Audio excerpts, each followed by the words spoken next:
কলকাতা কালাইডোস্কোপ।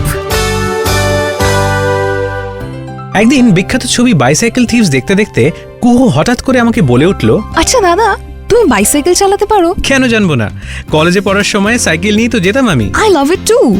তবে এখন কলকাতায় যা jam, there is no free space to ride a cycle. তা ঠিক, কিন্তু একটা সময় কলকাতায় বাইসাইকেল সবচেয়ে বেশি চলতো, and they were proud owners of bicycle. তাই নাকি?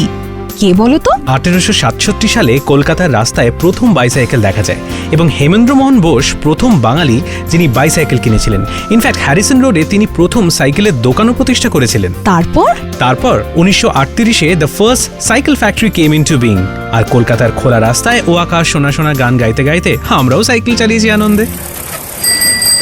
এমন সব কলকাতার জানা অজানা তথ্য নিয়ে আমি অরিজিৎ থাকবো কলকাতা কালাইডোস্কোপে, exclusively on YouTube/919 Friends FM podcast.